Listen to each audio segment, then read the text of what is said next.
It's C-Doc again. Tuesday night. You know where your kids are at, I hope. I just totally messed that up. Oh, well. You know, I tried to take it back and I blew it. Capiche? It's all good, though. What's up, everybody? Another Tuesday night. Welcome to another episode of It's C-Doc again.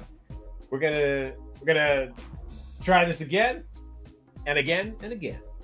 Hope everyone is doing well. And yeah, there. My wife was impressed by the intro, and by impressed, I mean she totally wasn't. Joining me tonight, my co-host. First up, she got her start in classic rap radio. Our lady from the heyday of K-Day, coming from the West Side, Jennifer. Oh, Jenny. Yeah. What's up? What's happening? I forgot to silence my phone. There we go. Things are thinging. Yeah. That's about all I can say about that. Well, that's all you need to say, right? Yeah. Okay. It's about as good as it gets. Hey, now, of course. It's Tuesday. Right? Yeah. Here. There we go. Yeah, nice. Fantastic. Yag foul foul, y'all. Also joining us tonight, the man behind People's Distinctive Travels, a fantastic podcast in its own right. You want to follow him on Instagram, because everybody does. Ladies and gentlemen, Ultrabag 7. Because everybody does. Yep. Everybody does. Actually, speaking of that, I was on a show last night with it's C-Doc alum AJ Rock from JVC Force. Yes. And Ralph McDaniels. So Ralph. yeah. So it was cool to be in the presence of Uncle Ralph, and shout out to all of them, and I think it's New Builds. So shout out to everybody involved for bringing me on and have me in there. It was fun. It was real fun. What was the what was the show? So it was the topic of discussion was how rap videos changed the course of hip hop music. Obviously they had Uncle Ralph on there and talked about his show, and then they talked about what I do with my Instagram page. It was fun. Nice. That's dope, man. Wow. Fantastic. Yeah. Was it live or is it coming out later? It was a Zoom, so I think they're gonna post it up. So it'll be on YouTube. You know me, I'll take 1 million clips of it. And Yeah. I'll just wait till the clips. I tag you. Yes, thank you. Definitely want to check that out. Most definitely. And Flatline is on his way. So Flat Lizard running. Yes. Oh, can I give a shout out to my man, another It's C-Doc alum, Dylan. Oh, yes. So he hooked me up. He gave me the vinyl. Wow. Uncut gems. Dylan, what is going on? Jenny's feeling left out. We're not done, Jennifer. Everybody. I got the cassette. Oh, nice. That's I got some matches. Yeah, I got the matches too. Yep. Oh, you got okay. You know what? I ordered Dylan, and I got a terrible towel. Oh, that's dope. I didn't get the terrible towel. That's dope. Sorry about the Steelers. Dylan, all I have to say is whatever. Well, I ordered mine, Jennifer. So it's all right. I had to support. Right. Yeah, I don't. I don't want to hear it. Yeah, I spent my hard-earned money. I did work for Dylan, so that was. Well, there you go. I guess that was part of my payment. Don't want to hear it. I'm sure if you hit up Dylan, he'll hook you up, Jennifer. You're getting the white girl. Whatever. I'm done. The white girl, whatever. He did send this for the kids, so I gotta show that off. This was for the kids. You know. Oh. Yeah, which is kind of dope. That is dope. That's the one with J57, right? Yeah. It's so dope that I didn't give it to the kids because I'm like, you guys will fuck this up. I'm not giving this to you. They don't know what that, and they don't use that stuff. They don't know. Yeah. Oh, Head snack, hype style. but see, Doc, check this out. So when I was on the show last night, you know, I'm promoting everything that I'm on. I talk about it, C-Doc, and, you know, brought up you, Jennifer Flatline. AJ, it's like, oh, that Jennifer, you know, she like, he didn't talk about anybody else. He brought up Jennifer, so of course. There you go. He's like, that Jennifer, she's something else.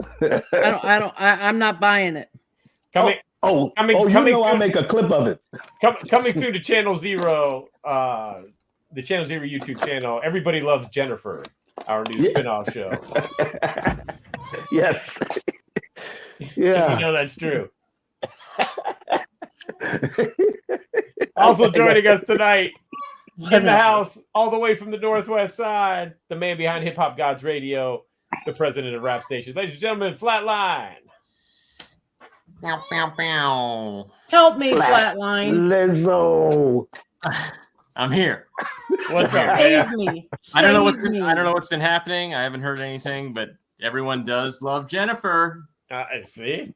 He didn't help you. Gotta love Jennifer. Everybody loves Jennifer. So. Flatbread. Yes. Thank you, Mara. AKA Flatbread. Damn it, hand. Flatline. Yes, How are you, sir? How are things? Oh man, everything's fine. It's very, very cold here. Very cold. Very cold here. So very cold. Currently 34. 34. Very chilly. Oh, 34. Oh shit. Yeah. I wish it was 34. Yeah. We were It's, the same temperature as Anchorage the other night. It's currently 13 here. So yeah. Yeah. 34 would be nice. Yeah. What are you sitting at, Alternate? Huh?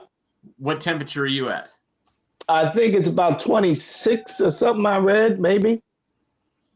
Yeah. Last time I checked, it could be. Can I just Oh, here we Laura, go. love you too.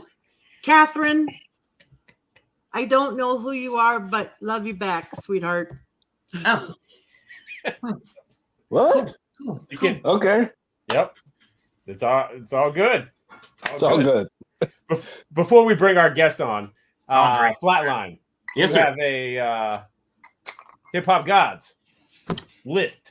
Boy, do I ever. I'm going to run it down real quick. Do I Yes. ever? Exclusive freestyle from Royal Flush, New Dazzy D, New Arrested Development featuring Raz Kaz and One Love, New Truth produced by the Beat Miners featuring Al Scratch and Curious, Hectic the Latin Assassin featuring Capadonna and Tone Spliff, Switch and Mocha Only, Jism High Definition, and Hard Money featuring Mike and Nine. It is jam-packed. As always. As always. Come and correct with the good stuff. All the good stuff. Tell everybody where they can check it out at, please. And mixcloud.com /Hip Hop Gods Radio. Yeah, that would make sense. And also the Rap Station app on the Rap Station channel. It's in flotation there. So fantastic. Yeah. Fantastic. All it's right. in flotation? Is that what you said? Flotation. That's a Chuck D-ism. Yeah, that's a total Gotcha. Chuck D-ism. Flotation. Yep. Exactly. All right. So let's a little miscommunication, technical difficulty last week, but our guest is here tonight. We are proud and pleased to welcome one of the founding members of Junior Mafia. You would know him as, is it MC? Yes, MC Klepto. So Klept, coming to the stage. Please welcome to the show. All of the above. All of the above. I had to laugh. I'll tell you the backstory as we go on. Well, Yeah, thanks yes, for having please. me on. Oh yeah, no, thank you for being here. I never really liked MC Klepto, but they forced us into that. I always like Klept. No, but I get MC Klepto all the time. When you Google, it's like MC. I'm like, oh man, I can't get away from it. I always like Klept. Then some people spell it with a C, and I'm like, nah, the K is cooler. I like the K. Yep. Like right. The C always felt soft to me. I'm like, yo, spell it with a K. Like, yeah, I get all sort of. That's just me ranting. Don't pay any attention to it. Like, no, that's okay. How are you, sir? How are you doing? No, everything's good, man. Thanks for having me on. Yeah. Shout you all out, Ultra Mag, my guy, man. Thanks for pulling me in the mix. Yes, sir, brother. Yeah. Flatline, Jennifer, C-Dot. So, yes, what do you have going on these days? Oh man, a little bit of this, a little bit of that. Like I do right now, I do a lot of. I got into the corporate world. I stumbled into the corporate world, thinking that I was getting out of the music world. Not that I wanted to, but it was too many like chaotic contracts. But that's a whole nother rabbit hole. But then we, of course, we get pulled back in. So we've been performing, doing stuff for Biggie's birthday. Yeah. We did stuff for Pepsi, Lexus. We did what was it? No, that wasn't the Borgata. That was in what is that? Connecticut. We've been performing. Yeah. So it's been a lot going on. I do a lot with the foundation. I did a lot with Biggie's NFT project with One Of, which is good. I'm in the NFT space, like really heavy. So I'm just enjoying myself. And then my son is like, I got a 16-year-old. So he is funny because as he got older, he started learning more about my past and my history. So he really wants me to put out a EP. So I might just put out a special EP just for him, just so I can get him off my back. Yeah, because do that. Yeah. Do that. I'm here for that. So and he'll play it. Yeah. I've been dibbling and dabbling. Like I don't want to toot my own horn. I'll see. I'll let people's responses be the judge. But I mean, it's like riding a bike. I'll leave it at that. It's definitely like riding a bike. Yeah. Prior to new stuff, what was the last recording you did? It was funny. Like I shout out to Brigel. Some great friends / clients of mine. They're in the independent music space, Brigel. So they're clients of mine with real estate. And they were like, look, we're doing these songs. Why don't you rap on it? And it was like, I want to say a few years ago. So I hadn't really penned anything. And I went, the song is called Love. Like if you look up Brigel, so he's a Spanish rapper that used to be a big porn producer. So Okay. But look, they are so damn cool. Like some of my coolest, I don't want to make other clients feel bad, but some of my coolest clients / friends and Latin rappers. So like I said, Brigel, and Brigel is his wife's name is Brienne and his name is Miguel, so they call themselves Brigel. So they convinced me to get in the studio, and I ended up penning something like pretty great on one of their tracks, and then I put it out. They put it out, but I posted it. I was like, yo, you still got it. Like, I'm like, yo, you need to rap. So, but other than that, behind the scenes, like I'm on like the beat stars. I got beats, like I'm listening. I got different things around where occasionally I jot down stuff, which is why people are like, yo, you should still do it. Yeah. I won't. Don't be surprised if something lingers out. Like I said, I might just call for my son. I don't know something because he's on my every. He's like, yo, you said when I graduate from middle school, you do something out. I'm like, yeah, and see, I got a good excuse. We started an NFT project called Winning Hands NFT. My son, he's a diehard ball hooper. So he's been into basketball since he was like 3 years old. So we started an NFT project, and I'm like, look, the NFT project is going to lend to music. So this is bigger because it's all NBA involved. And we do plan to do that. Like we have, I'm not going to name which rapper yet, but we have a very, very prominent rapper that's going to do the theme song for the project, and we've been working on that behind the scenes because there's also going to be shows involved, and of course Ultra Mag and you guys, I'm definitely pulling you in the mix with that. So there's going to be shows involved with the NFT project, and like I said, it's heavily NBA related. Like you can see it, like it's all about the history of the NBA and the long forgotten history from the 1940s all the way to now. Wow. Son, like he's like a historian. So with that being said, I'm not going to delve fully into it because I want to talk more about music and stuff that's coming up too. But with that project, as a 14-year-old, I taught him how to take his idea and turn it into a company.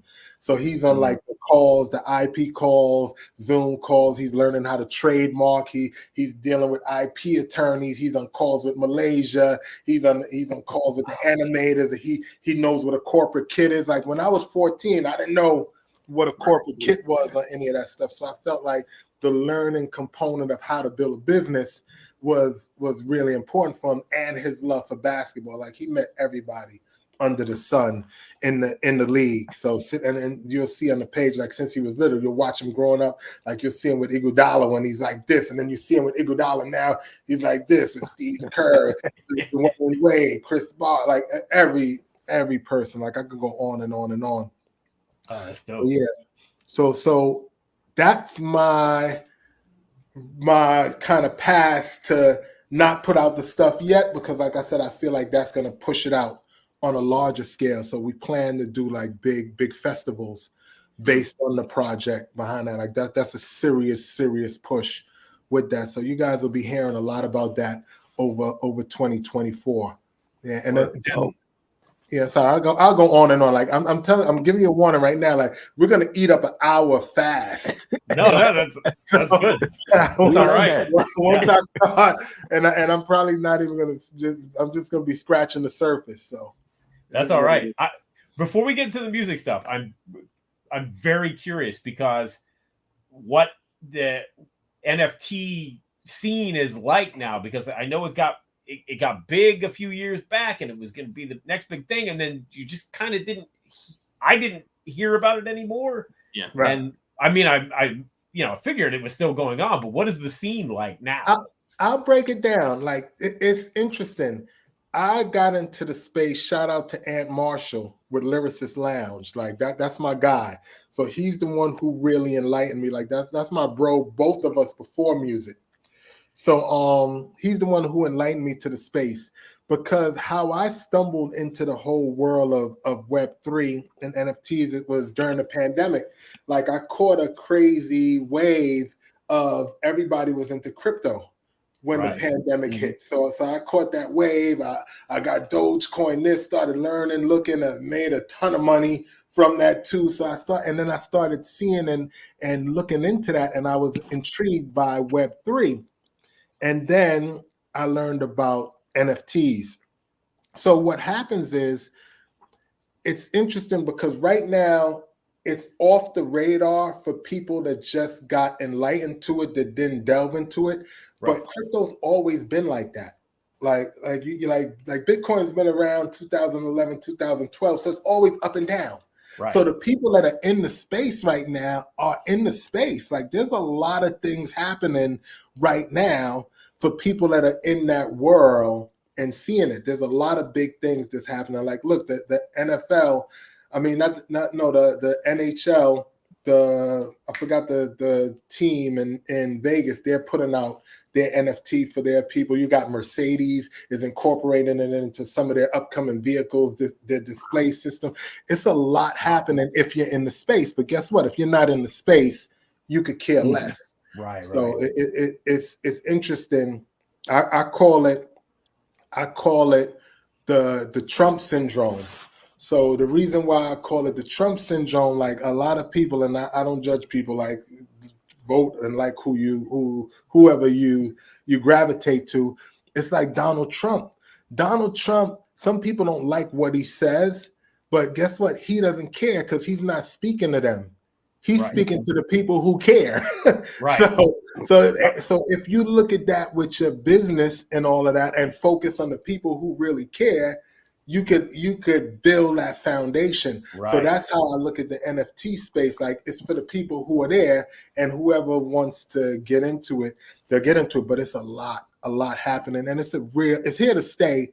It's a real powerful platform and situation, but people have to take time to understand it, to know. And another thing is, a lot of people, and I'm talking about everything in general. I tell you, I go on, and I warned you guys. It's all good, I man. gave you a warning. It's all good. People. Okay, I'm just me. I'm divorced by choice, so it's like my ex-wife. I try to tell her sometimes. I'm like, look, you can't judge something unless you know all angles of it. Like, a lot of people judge things, but you judge it without knowing everything about it. You don't know what you're judging. Like, how do you know what you're judging if you don't look at every angle of it? So I try to do that too. So a lot of people, I think they prejudge it based off the hype and what they hear out there. But if they were really, really in it, and of course there's some people that are lower tier in it, but like the people I know, like I know the people that did everything with Christie's Auction Gallery. You got the people that did Porsche. Like, it's the same thing. If you know the right people, you know how to stay in the right circles of it. There's like the good circles of it. Then there's the shady circle. Same thing with the music business. The good circles and the shady circle. You got to know which way you're going with it. So, but it's a great space, and I strongly believe, like, the adoption as it increases, it's so great for music. It's so great for music. Like, you have artists, like, they can give out things if they structure it correctly, do things for their fan base and tap into their fan base, and their fan base gets exclusive things, exclusive rights to shows because of your ownership, and it shows a sense of loyalty.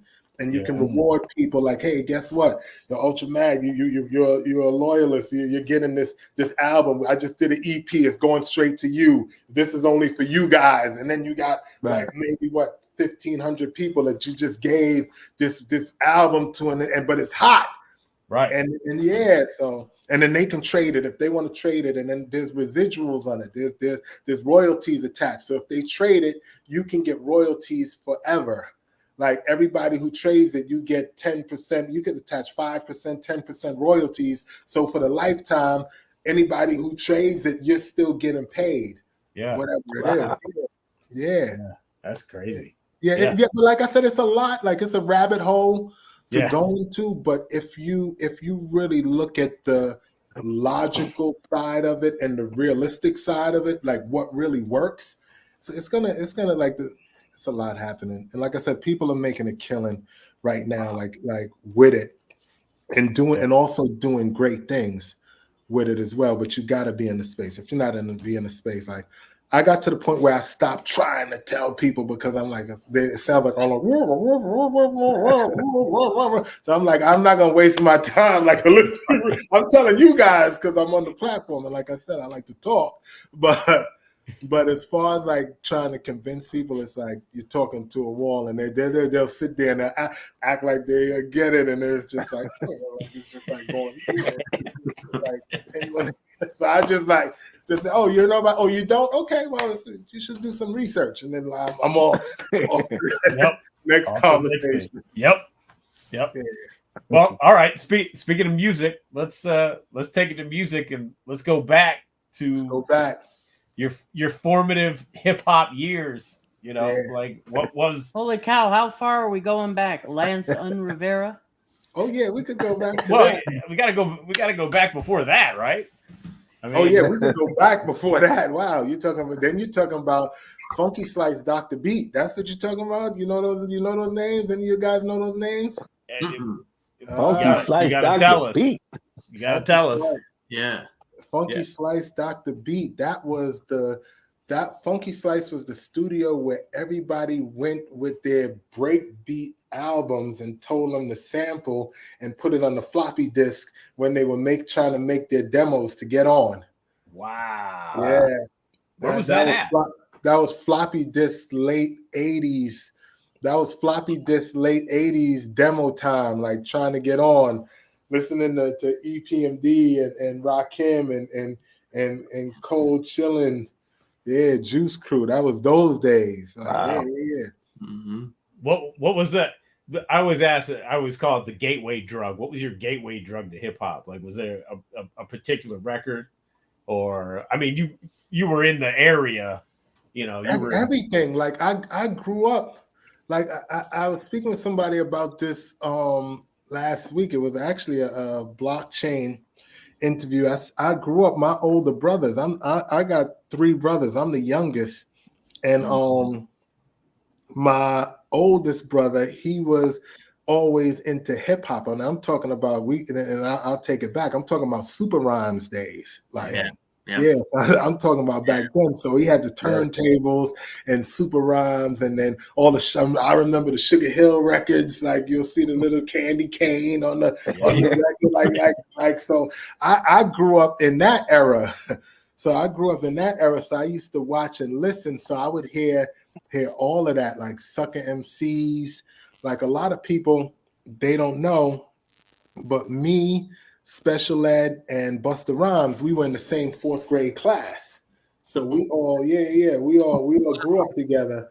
And ironically, Special Ed produced Oh My Lord. Yeah. He went with me and Big, and Busta Rhymes was in the studio when I laid the first verse to it. wow. And that's a story in and of itself. So, Wow. Crazy. So yeah, it's a lot. Wow. A lot of great memories. But long story short, yeah, I grew up listening and enjoying hip hop. Loved everything, you know, Suck MCs, you know, when that came on, like, yeah. And then Changed when the game. that was crazy, yeah. Sucker MCs, all of that. You're talking about the show, Dougie Fresh. I remember when that came out, everybody had on their Coca-Cola shirts. Like I'm from all of that. Like I didn't have that yet. I'm not sitting here saying I had it, but I saw it and I knew what was going on because I was always observant. Like because where I was from, I'd see all the dudes. I'd be like, yo, dang, they look fly. Like, oh yeah. So I had goals. I knew what I was striving towards, but I was around that, and then gradually made my transition in that direction more and more. When did you start writing rhymes? I started writing, I want to say, back in those times. That was like the late 80s, doing demos. Like I said, when you go down to Beach Street Records downtown Brooklyn and get you, I don't know, I mean, I'm assuming you do, but you go get the breakbeat albums, and it just is all just breakbeats, and you just find whatever you like, and you go to the studio. It wasn't like you make it because you didn't really know how to. At least I didn't know how to make beats, so you just go there and tell them loop that. I loop that part. Just that part. So it's like the same thing, just playing over and over and over, and then you just write a rhyme to it. So that was back then. So that was like the 80s. This is around, really heavily around a time when Juice Crew was on. And I know that because I lived on Ocean Avenue in Flatbush. They call it Prospect Park South now. But I lived in Flatbush. So that's when Juice Crew came out. And a lot of people don't know, Master Ace lived on Caton Avenue down the block up from Ocean. So I used to go to his house. That was my boy, and this is when they had their joints out. And then Fly Tide, the manager of Juice Crew, his nephew lived a block away from me, Tariq. So I used to see them pull up with the limos. So I see Bismarck, Big Daddy K. I see all of them like a block away. So I'm sitting there, like I said, a student, just looking like, okay, all right, but still battling people like. My boys Vic and Vern, Spick and Sam, we used to battle each other, go to their house, we would battle people at Master Ace house. Like it was a time. So from back then, I remember Sleeping Bag Records. I don't know how familiar you guys are with Sleeping Bag Records. I knew Marvin Jordan from Sleeping Bag Records. So I was trying to get demos to him. So back then, as an artist, you were always trying to do your demos and rap it real fast. Like everything was like, yeah, it's super fast. And then trying to really get on. So that's when it started. But then I was always in the streets, like doing things that I shouldn't be doing. So I'd always like stop and just like be chilling out in the street, like doing like doing me, like enjoying life. And then I'd be, I should rap again. And then so I would go through those phases. And I remember when before I met Big, that was around the era when Nas had Ain't Hard to Tell. Wu-Tang was popping a little before that, and I'd get excited. And I came into a lot of money, and I was like chilling even harder. So I was like, yo, damn, I'm gonna start that writing again. So I just started. So I'd go through these cycles. I'd go through like my son. He's like, yeah, you need to do that. So I'm like, but I'd always go through these cycles with rap. So I just happened. This was the like 94-ish. I'd said, you know what, I'm gonna rap again. So I started back rapping then, and then I ended up going to the tunnel. I tell people the story. I was sick like a dog. The night that I went to the tunnel was actually the Grammys after party. So I was in the house looking at the Grammys, and I was sick. And back then I used to smoke weed a lot. And every time I smoke weed and I'm sick, it'll make me feel even more sick. So I'm like, yo, now I'm not smoking, chilling in the house. Like, so, but I'm like, my boy's like, yo, let's go to the Grammys party. Let's go. I'm like, nah, I'm not going. I'm sick like a dog. I'm chilling. But then I'm looking at the show on TV and I'm seeing all these rappers and I'm like, damn, I should go to this party. I've never been to a party like that in my life. So I'm like, okay, screw it. I'm going to go. So get dressed, contact my boys. And they're like, okay, we're going to go get some weed. And I'm like, yo, I'm not really going to smoke that much. Back then, weed was different. You didn't have to spend $5,000, $10,000 to just smoke some good weed. You go to Nostrand Avenue and get a dime bag, get a couple of dimes, 20, if you ball in like 20. So we went to Nostrand in St. John's. Shout out to that spot. That was the skunk spot. So I wasn't smoking a lot. So I said, you know what? I'm going to get one bag of weed. And this is how I tell people that was my first experience with manifestation. So I got the bag of weed. And mind you, like I said, I was in the streets doing what I had to do. I just got a brand new Q45 Infinity. Mm-hmm. This is when Wu-Tang was Cash Rules Everything Around Me video, and they had the white Infinity drive, and I got that exact time. So in the streets, that was like a Bentley back then.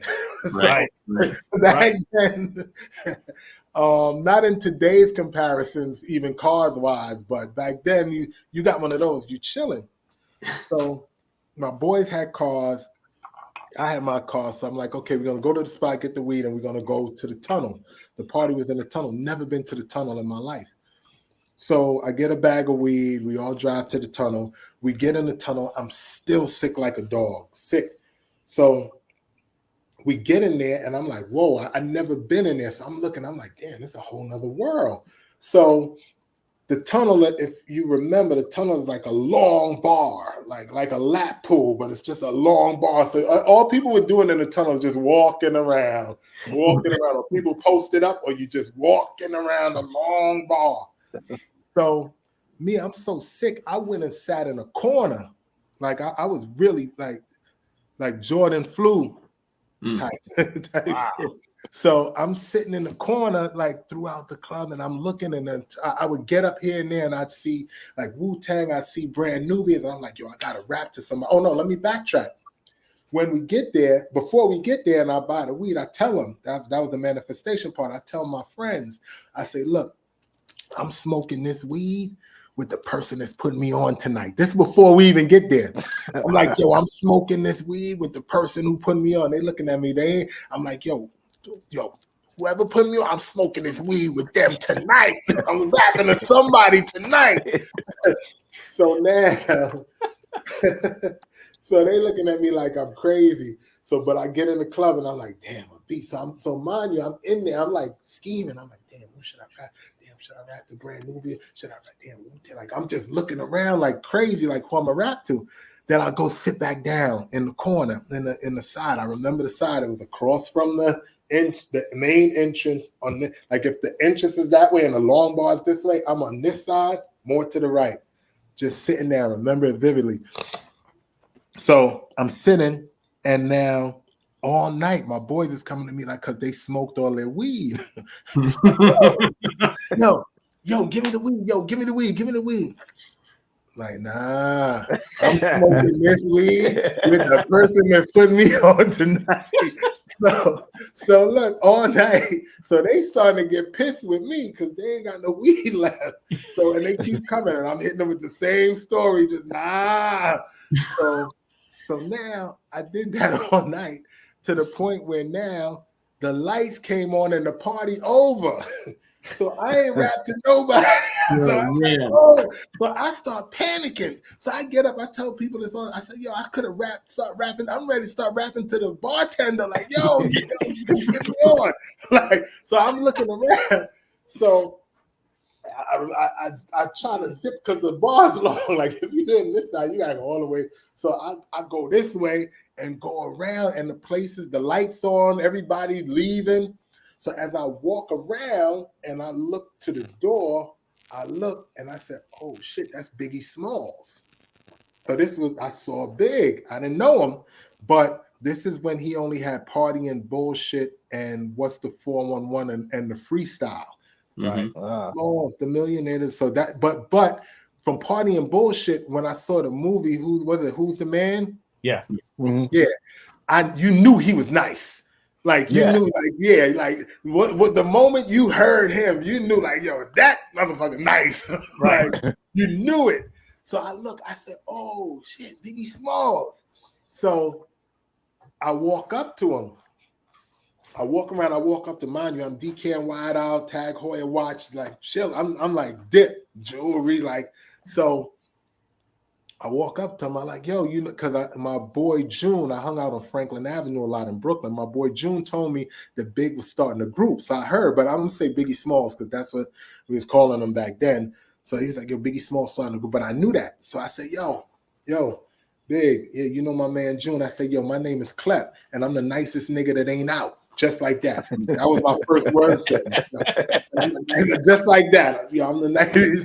So it's so funny, and I laugh to this day because I'm like, his response was, he looked at me, he stuck his hand out like this. I said, yo, I believe you. To this day, I don't know if he believed me, but that was his response.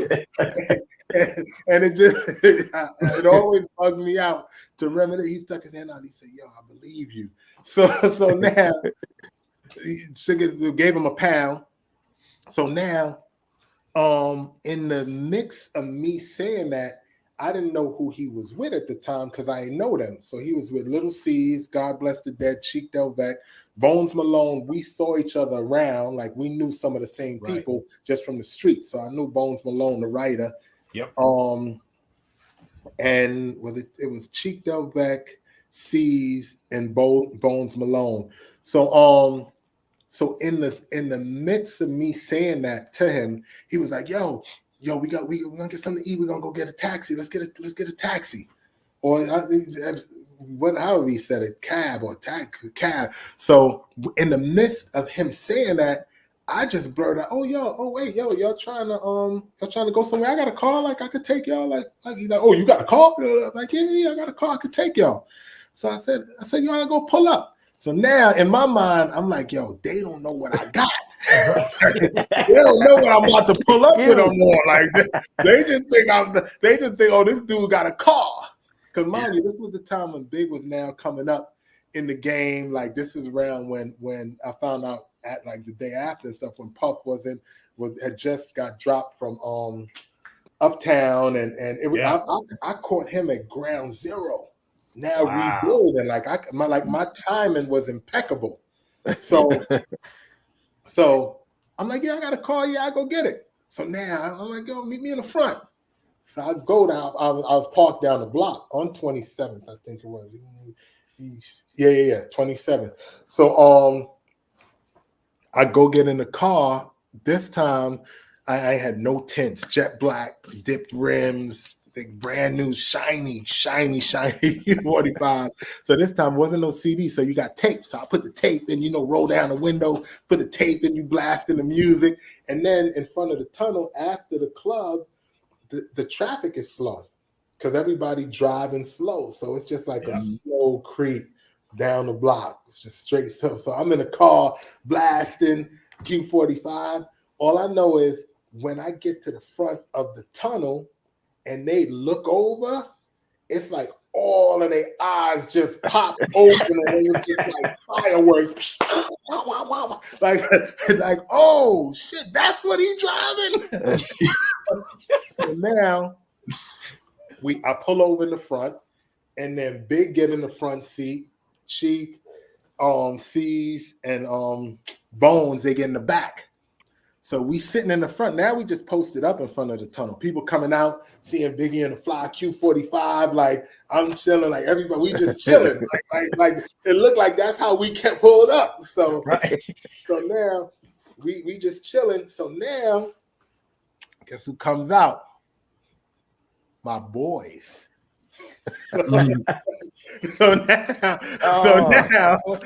my boys come out that I've been telling all night. Smoking this weed with the person who's putting me on all night. Ain't nobody from a hole in the wall like that. I told them that. So now they come out and they look too. See, like oh shit. He in the car with Biggie Smalls. Like, yo, so they bugging like, oh man, he in the car with Biggie Smalls. So now, because we all drove separately. So now, Big was like, yo, let's go to Chelsea Diner, which is still open, and I still go there. The food is still at a 24-hour spot. So Chelsea Diner, he was like, oh, let's go Chelsea Diner, get something to eat, and after you can rap. You can rap to me. So now we go to Chelsea Diner. I remember we ate. Then after we ate, he treated everybody to breakfast. So after that, we got back in my car. And like I said, I started rolling up the weed. And I actually had Souls of Mischief, Never No More because I like that beat. Yeah.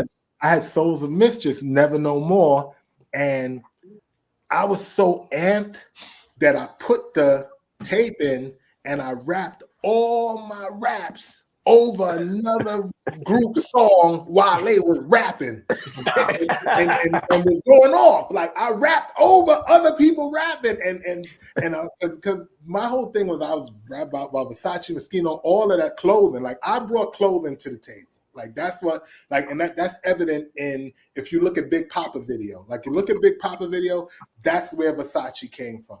The next video, warning, people thought Puff was me because Puff took the whole style that I had in Big Papa video and did it in Warning because when that video dropped, I was lit on the streets.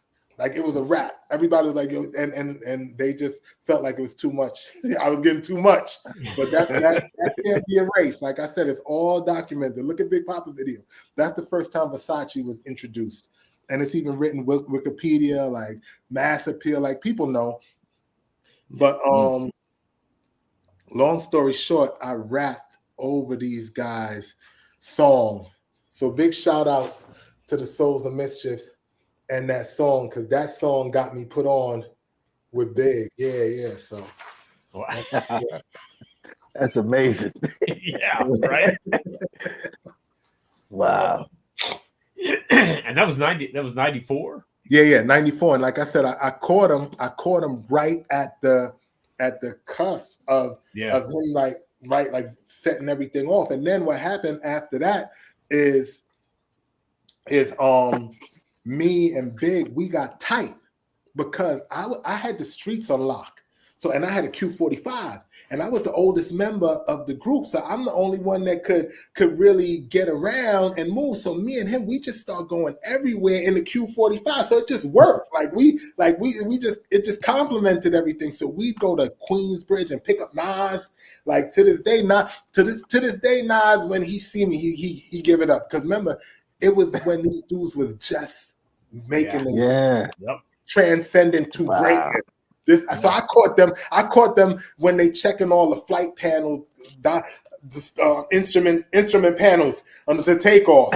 Right. Like I caught them then when they flight check and they start like, so they wasn't there yet, but they was going there. I was there. Wow. So I never forget quick Nas story. We went and picked up Nas, and I told you the Q45 is hot. I never forget it. So we went and picked up Nas in Queensbridge. So Nas get in my car, right? And Big in the front seat, Nas get in the back. First time I'm meeting Nas, he like, yo, what up? No, Nas get in the car, he do like this, just like this. Yo, this your car? I said, yeah. He like, yo, this shit is dope, man. It's just like that. Yeah, I never forget it. So me and Big, we was moving around heavy, yo. Yeah, we were sticking and moving to the point. And you and Jennifer, you bring up Lance on Rivera to the point where we was rolling so hard. Lance used to get mad. I'm gonna say I never call him Lance, but was getting mad. Like, yo, they started hating because you got to remember, I was the new dude that just came into the mix, and they like, and you know, these my brothers now. But you know, when you're young, it's always like, yo, who's this new guy? Oh, yeah, you don't automatically fit in. And especially dudes from the streets, like you don't just pop up and all of a sudden everybody embracing you and it's all like, and then me and Big, we were so tight that they were looking like, yo, and Lance, I'll call him Lance for the show, Jennifer. So Lance, call him on. That's what his name is. So Lance, you out there? so shout out to Lance, man. So Lance, he used to tell Big like, yo, why you only moving around with Klept, man? Yo, why? Yeah. So I had to battle that. So it was a lot of that going on. But me and Big, I say it like we were mutual mentors to each other, and I say that like, wholeheartedly, like it, because it's the truth, and something that I that's one of my most proudest things that I've experienced in this business, and it's nothing monetary or anything like that. It's not even a song, surprisingly, but long after Big passed away, rest in peace, his mother, who I'm still very cool with to this day, she said the most amazing thing to me. She said, Klept, you know why I always gravitate to you? And I said, no, why? Why Miss Wallace? Everybody calls her Miss Wallace. She said, because when my son was alive, you were the only person he spoke highly of. Wow. And this came straight, and that because being young and being around, I didn't do anything for me. I never asked them for anything because I always had my own stuff.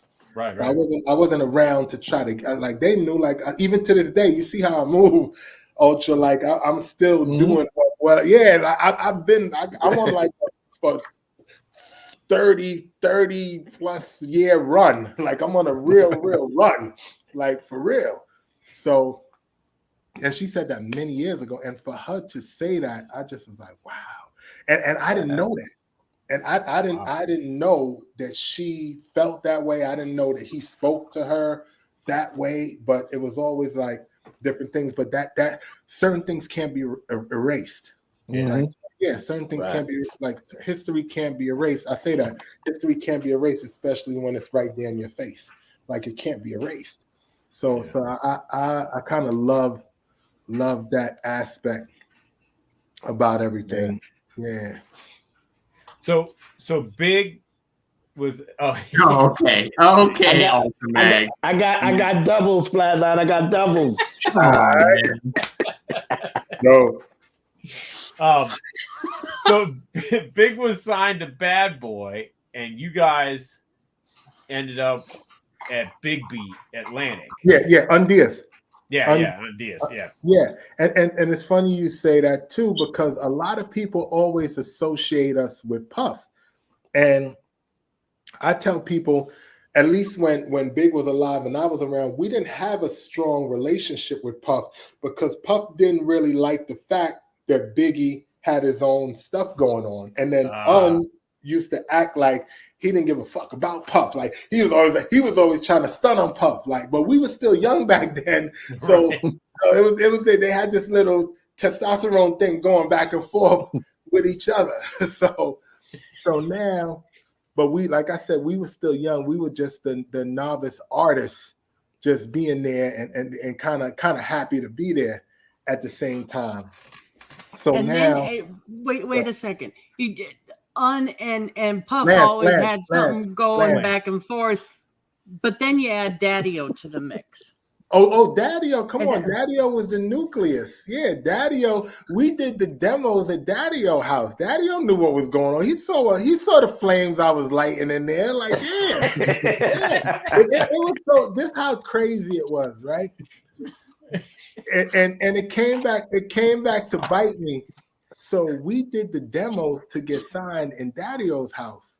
So I was lighting stuff up. So now when they came with the contract, I didn't want to sign it because I'm a businessman. I looked at the contract. I said, yo, this contract is garbage. I ain't signing it.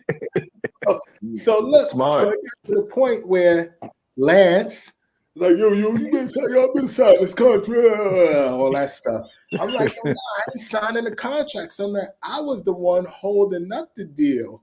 So to make matters worse, I'm the new guy that they brought in. And I'm trying to go off, and I'm not signing the contract. So they like, yo, damn, student ain't signing the contract. Yo, so now it get to the point the group start getting mad at me. And like, yo, damn, Klept, you messing everything up. You holding us up. You trying to get rich. I'm like, yo, this contract is garbage. Like, I don't want to sign it. Yo, you holding us up. Yo, damn, why you messing everything up there? And I'm like, damn, these dudes getting on my nerves with this shit. So now I thought I was smart, but being the unexperienced person in the music industry, I said, you know what? I got a trick for them. I said, okay, y'all want me to sign this messed up contract? I know what I'm going to do. I'm going to rap my ass off, and then I'm going to break out after. I'm going to just rap my ass off, blow up, and break out since you have all this bullshit. So I got on the album, rapped my ass off, and Lance said, oh, this motherfucker ain't want to just sign a contract. All right, we ain't doing nothing. And they just like, so little did I know. Like, I had a plan, but it wasn't, being that I wasn't in the industry, it wasn't thought out as well as it should have been. But my plan was, because I ain't want to sign. Like, I ain't want to sign. Yeah. So that's how that went down. But luckily, I wrapped my ass off because people still like that. So it kind of held me down. So yeah, it played out. It was more like, I call that a grenade move. You pull the pin, like let it explode down the line. So I did a grenade move. Wow. Can we talk about lyrical wizardry? Yeah. We can talk about it because that's just like, I mean, it's such a standout because you wrapped your ass off. Thank you. Yeah. It was funny because that I'm glad you brought that up too. So it was crazy because it was to the point where I was going out and just doing songs, like, cause DJ Action, Special Ed's DJ made that in Dollar Cab Lab. So I would go. That was my hub before I met Big. That's where I would go do demos too. Like when I started back rapping, I would go to Special Ed studio because he had a lot of people going through there. So I went there and did that. So Action put that beat on, and I did that there, and it was crazy because I remember, and I used to hang on Franklin Avenue, and my guy Buckshot was from Franklin. So Buckshot, we knew each other. We knew each other back then, and I knew when he came out. I knew him before he came out with Who Got the Props, and then he came out with Who Got the Props. My boy. So now, I still think I was one of the people that used to post high in polo. When they said those used to post high in polo, now I got dough. So, but Oh wow! but that's my boy. He just because we was out in Franklin in polo. So, but he's a god. He's a rap god. So, but that's my boy. So it was funny because I did lyrical wizardry and he didn't know I rap. But he was in special ed studio. So I happened to be in the booth and it was playing and he was in there rocking like, yo, who the hell is this? Yo, who this? Like, and then I came out, yo, shit, yo. Yeah, so that was funny. So I remember those times. Yeah, I looked at that the other day. People, yeah. So lyrical wizardry. I just like the beat behind that. That was dope, and I love the beat. Action made Murder Ones. Murder Ones too was such a hypnotic beat. Like Murder Ones was crazy, and once again, God bless the dead, Cheek Delvec. I told Action that DJ Action, Ed's DJ who produced it. I said that song launched Cheek Delvec's career because Cheek was around, but he wasn't originally going to be on the album. And mind you, I was just coming into their whole infrastructure, so I knew that he was Big's boy. And he wasn't aggressively trying to rap like that. He was just there holding Big down and like being cool, like being his boy. Like that, I knew that. I was like, yo, that's his boy. Because remember, I'm coming in and I'm observing everything. I'm knowing who this is, this person's style, this with this person, this how they act, and I'm looking at all of that. So me and Cheek started gravitating to each other, so we'd hang out a lot. So he'd come with me to Ed's studio. So Action put on that beat, and I'm like, yo, Cheek, yo, why don't you, jump on, come on, So now he wasn't gonna be. We well into the album. He ain't on No Choice yet at all. Never heard him rap before. So I'm like, yo, why don't you get on this? He like, yo, not as hard. So then he wrote the verse.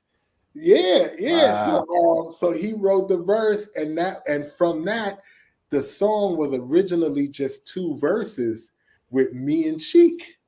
Murder Ones. Wow. First, it was only we was just playing around in the studio. And we laid 2 verses. We went back to the team, and they heard it. Everybody said they want to get on it, like the Snake. Like all of them, like they all like, yo, nah. Try they like, nah. We want to get her. Kim was mad she didn't get on it after we finished it. Like, yo, that beat is hard. So that's how that came about. And from that song, Cheek was in rhythm. He just started rapping after him, so, which was good because it baffled me. I'm like, yo, how you big man and you ain't trying to get how you ain't trying to get on this album? Like, yo, what the hell is going on? Like, I was baffled. So that was a very, very instrumental song to launching them forward, and a great song, great beat.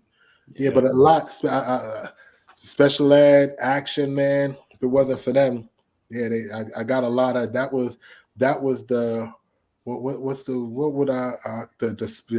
was like the sparring ring in there. So that's what I would call it. I would call it the sparring ring. So that's where I got to fine tune everything, and that's where I did Oh My Lord. I brought Biggie through. That's another great story. I brought Biggie through, and with them, they were always there just making beats and playing beats. Yeah, so I was gonna ask, how the genesis of all that stuff. They're just creating the whole time. They're making beats. So so I came to the studio with Big, and surprisingly, Busta was there. So Ed put on the beat, and then he just make you say, "Oh no," and he just starts scratching. That was Ed scratching on that. So now the beat. I'm like, yo, that beat hard, Big. Yo, that beat is hard. I'm like, yo, that beat is hard. So I'm like, yo, let's jump on it. Like he like, I'm like, yo, let's do something. He like, yo, he bobbing his head, he listening and this and that. So now I'm like, yo, come on. And it was random. We just went there. I think we was going there to mix something. I can't remember why we were really there. But and people don't know, Big never knew how to drive ever. So that's another advantage I had, like with the Q40. Like I was like, I just get him in the car, take him everywhere. He a Flatbush, we here, like we just like, yo, where you going? Like, come on, let's go here. Like, so I'm bringing him to barber shops. Like it's like we just so we up there and Ed played a beat and I'm trying to convince Big to do something. I'm like, yo, this hard. Then he's like, yo, you got something? You got something? I'm like, yeah, I got something. Yeah. So Ed cue everything up. I go in the booth. My niggas want to clock me like that dance called the Tati. Don't they? And I dropped the verse, right? I dropped the first verse. When I came out, mind you, busting them in the studio. And it's one booth. It's one vocal. No, the vocal, it wasn't even a vocal booth. It was a vocal kitchen. He had a vocal kitchen and all the things. It was an apartment. Like it was a Dollar Cab Lab. It was an apartment. So now when I came out after dropping the verse and Ed queued it back up and start playing it, busting everybody in the room like this, just like they just screw face like this. I'm like, what up, Big? He looked at me and said, nah, you ain't putting me on the spot. We got to come back. Wow. And that's why he went off on that. Yeah, like, come on. Yeah, they know what time it was. And that's another thing. I'm going to keep it real. They knew if they would have gave me that torch, it would have been problems out here. Yeah, it would have been problems out here. Like, it would have been straight problems. Like, straight. They knew I was a threat. But yeah, Buster was there. All of them was there. But yeah, that's the story of Oh My Lord. And then Big came back. Why you think he went off on that? He went off. Yeah. He had to. Yeah, he was like, he said, nah, you ain't putting me on the exact words. Nah, you ain't putting me on the spot. You forced his pen. I'm gonna come back. Yeah.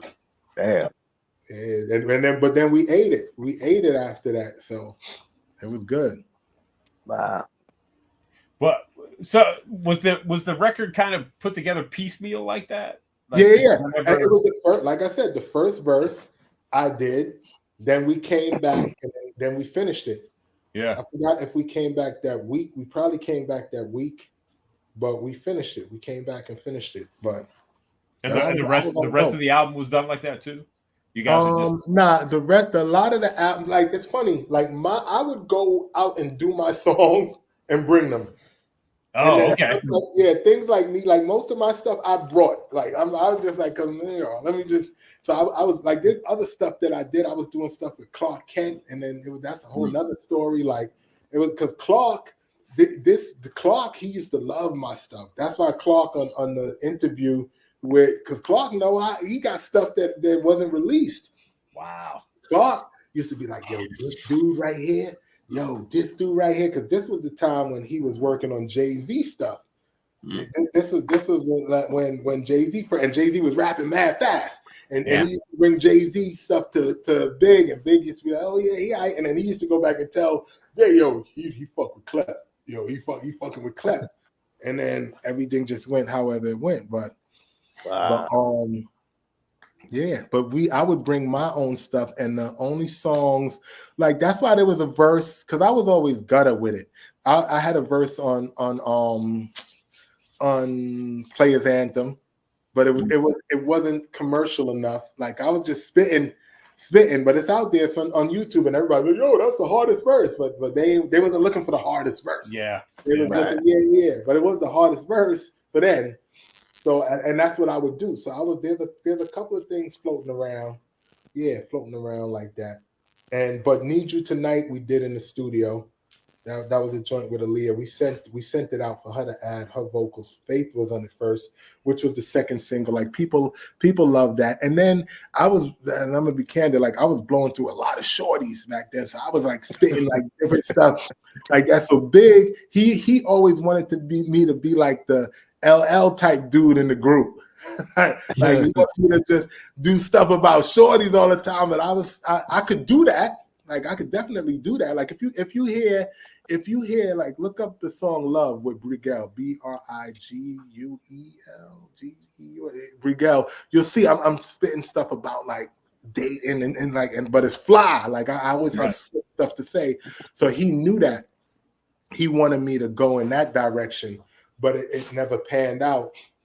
Because he ended up passing away, and then I was in the streets. Like he wanted us to move in together and get an apartment when he was just blowing up, because he saw like I was making a lot of money and he was coming up. But my thing is, I didn't want to get an apartment with him because I saw the everybody he hung out with, and I was still in the streets making moves. So I'm like, I'm not gonna get an apartment with you, and then all these dudes staying here like 27 hours a day. Like, come on, like that ain't me. Like I'm more like low key, do what I gotta do, make moves. Like so that's the only reason why that didn't pan out. But we would have had a tighter bond if I said yes to a lot of those things and went on the road. When he first came off the road from his first tour, he was like, yo, man, I missed you, dog. Yo, I wish you was here. Yo, we should get an apartment together now. I got money coming in.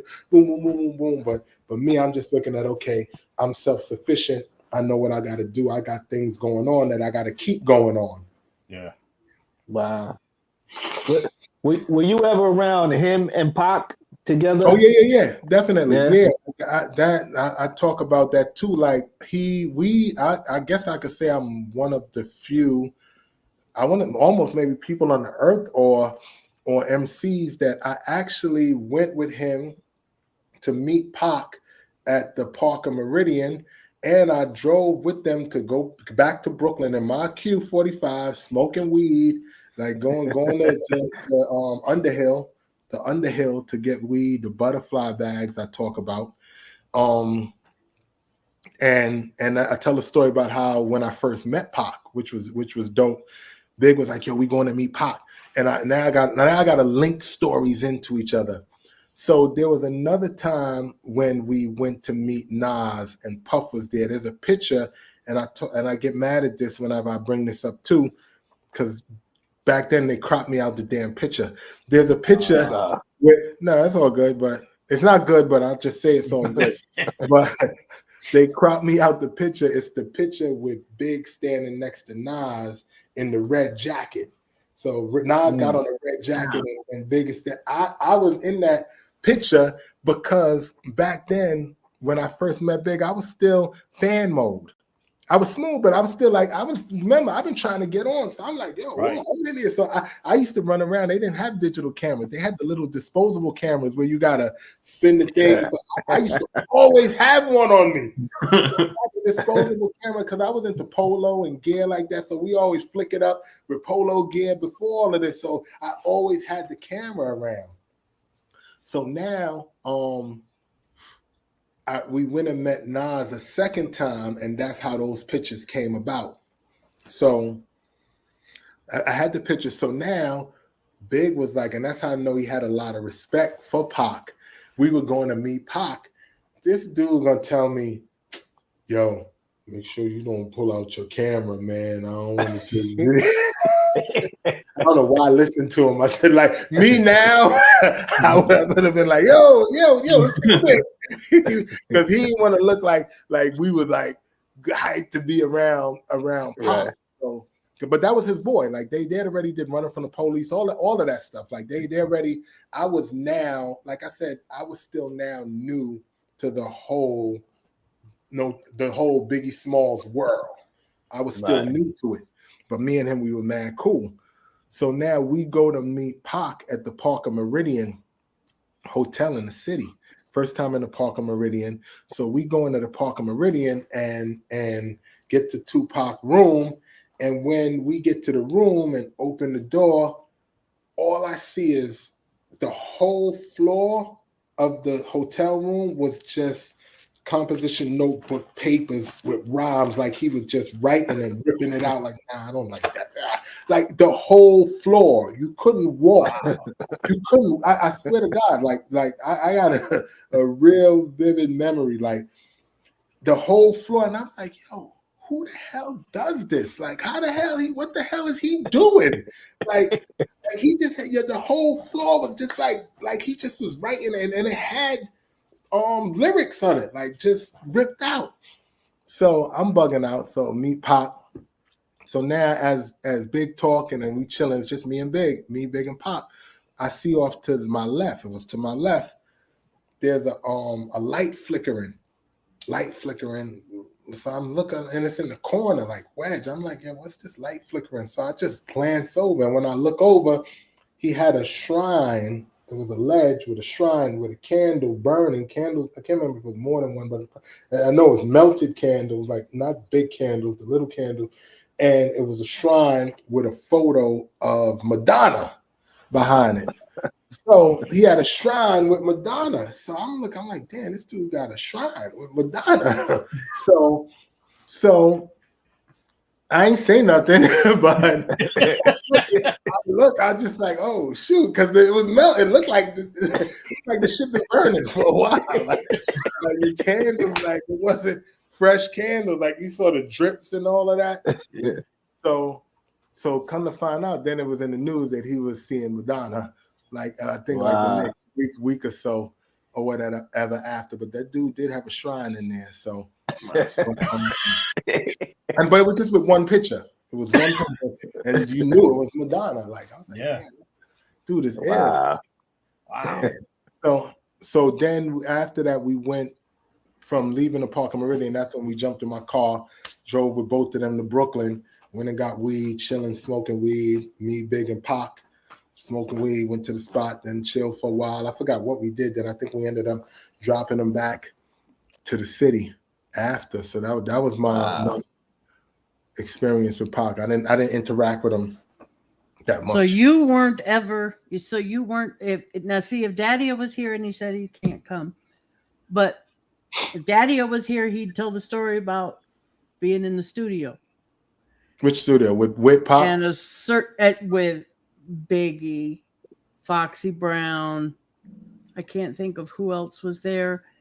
And Pac showed up downstairs. No, I wasn't there at that time. Because remember, like I said, Big already did multiple songs with Pac before I even met Big. Like, so of course they were around each other. Like, remember, I was new to the mix. Right. That like he had remember, because I don't know if you should remember, but he had the songs with Onyx. He had different songs that didn't come out. Like, I guess Puff was doing a lot of demos with him. Yeah. So that was those times. So him and Pac, they were already moving. Remember, he had I got 7 Mac 11s, about 8 that I met him. That was already out circulating. So they already were making their rounds. So long story short, there was a lot of Pac and Notorious scenarios already in play before I came in. Right. So the Junior Mafia album drops, and oh yeah, I was lit. We was having a ball. Yeah, we had a ball. Yeah, the streets was on fire. We ain't gonna make no money, but I was lit. I was making money, but it wasn't music money. But yeah. Did you guys tour at all? Yeah, we toured, but then it was like 800 of us. So so got like $1. No, I'm just kidding. but it was a lot of us. So the money we were getting, and remember that the music industry is so horrible. Like and from the outside to come into it and see it and learn it. Like you see how you hear Snoop talking about he didn't get paid for writing the Chronic and this. And everybody think everybody was getting paid like that. Like certain people might have got the crack the code, but a lot of artists didn't crack the code. Yep. So back then it wasn't a lot of money, and then you know how these labels they bamboozle you. You got to go on a promo tour where somebody's paying to get it to see these shows and full up these arenas, and somebody's getting the money, but you going on a promo tour and it's sold out arenas, but it's a promo tour, so it's not a free promo tour, so it was crazy. That's one of the things that I didn't like. I mean, I love music, but I love money too. So I wanted to. Some people they're like, "Yo, I don't do it for the money. It's just for the love." No, I wanted both. I really want both. I'm not knocking you for that, but you gotta let. That's what I tell people. There's what is it, 7 billion now, or is 7 billion or 8 whatever billion people on the earth? You can't expect everybody to think the same as you. So you got to be able to be comfortable knowing that's how you feel. Stop trying to make you living your life. Stop living other people's lives. That's what I tell people. I learned that late too. You start living other people's lives and thinking damn, should I be really thinking like this? No, think how you want to think. If that's how you want to think, don't be ashamed to say it. But so I love music, but I wanted the money too. So then when I started seeing yo, damn, it ain't no real money in this. I still love it, but I'm yo, I gotta survive. I have an expensive lifestyle. I gotta survive. And I didn't really make money. I tell people now I got into real estate and I've made millions of dollars, no cap, on my son's head from real estate, way more than I made in the music. So but the music's still calling.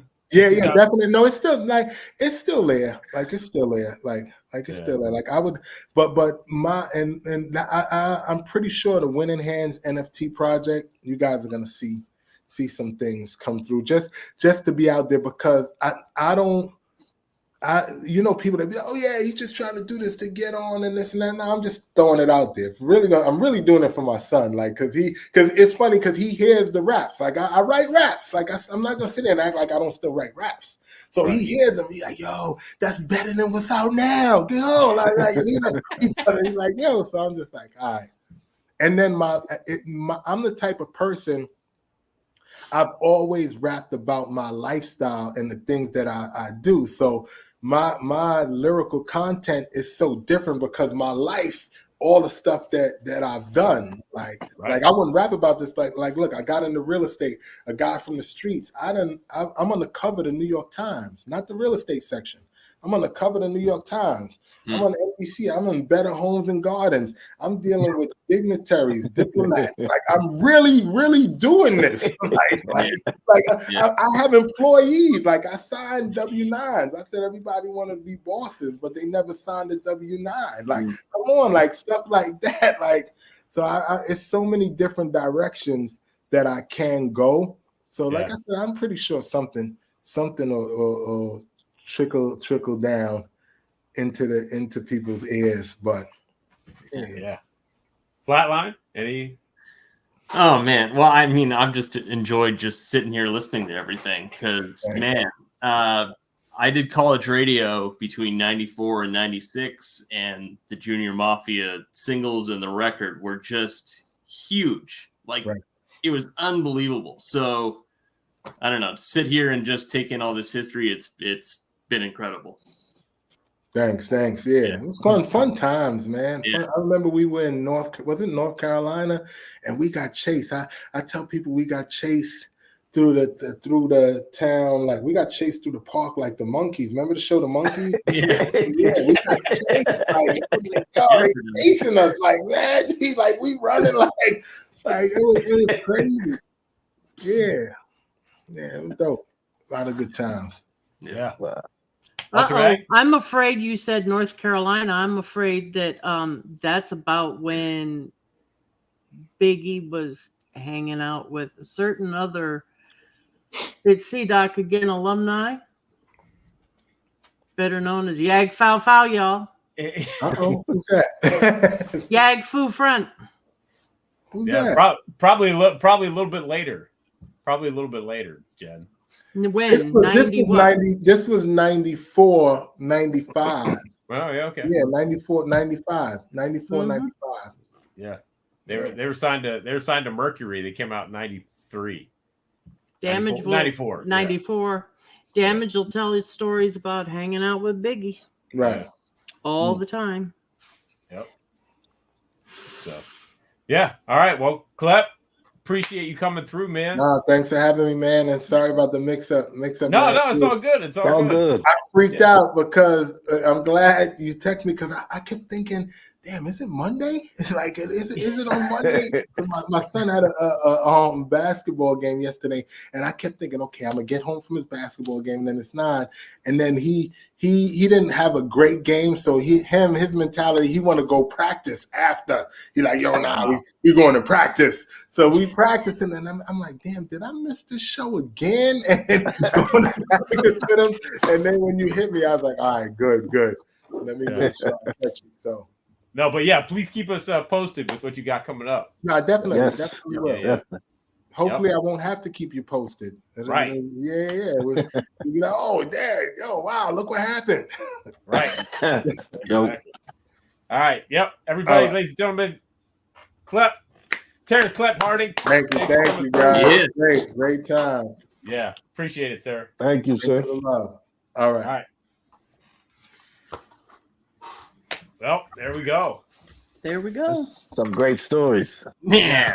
Love the Incredible. You Some know? hip hop stories. Love the hip hop stories. Yeah. Yeah. Yep. Yeah. That's You just sit back and listen. That's what like I know. Yeah, right. Anytime anybody apologizes for talking, I'm just like, nah, you don't have to apologize. Yeah. Go ahead. Yep, please. The less I gotta say, the better. So, yep. But yeah, good stuff. And we got to tell everybody real quick, the sponsors, our show sponsors.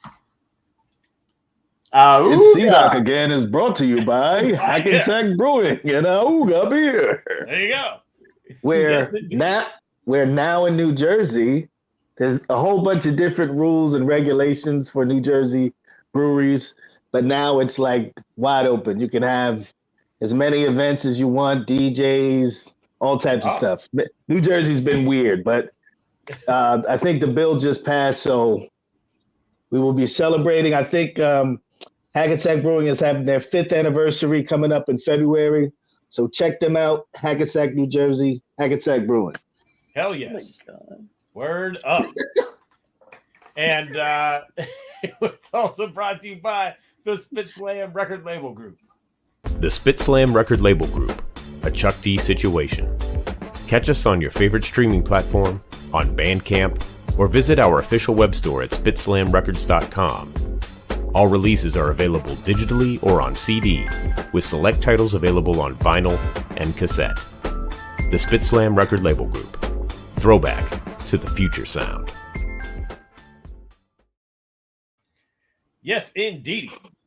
And go to spitslamrecords.com and check out some of the releases we have. Support the artists on Bandcamp, and you can hear some of the music we release every Friday on the And You Don't Stop radio show, where I have the Spit Slam Jam of the Week.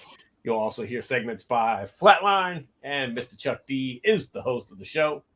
So check that out on Rap Station. Always 2 hours of hip-hop goodness every week. Yes. And on Sundays, right here on Channel Zero, you can catch Jennifer Jenny Ultramag and DJ Soulbuck with the mixtape, where they play music from the artists that we feature on the upcoming episodes. So that'll be next Tuesday's episode. And Jennifer, who do we have coming up next week? The one and only Mellow Man Ace. Mellow Man Ace. Not for that. Woo! Yes. My man. Okay, No MCs. There's a new sheriff in town, you know. Hey, Tony, pump the chumpy. So check out Soulbuck's I'm sure to be dope mega mix of Mellow Man Ace joints on Sunday. And and real quick, Klept wanted to mention that he just became one of the associate board of directors of the Hip Hop Museum, which is fantastic. Oh. Yeah. Super dope. Yeah. All right. Absolutely. yeah, so there's that. But yeah, and then everybody, so check out Soul Buck on Sunday and join us next Tuesday right here at 9 p.m. Eastern Standard Time, where we will be talking to the one and only Mellow Man Ace. Mellow Man Ace. Thank you to everybody watching live, everybody watching on the replay. I want to thank UltraMag7, Jennifer, Jenny M, Flatline for joining me as always. And we will see everybody again next week on another episode of It's C-Doc Again. What the actual fuck? What?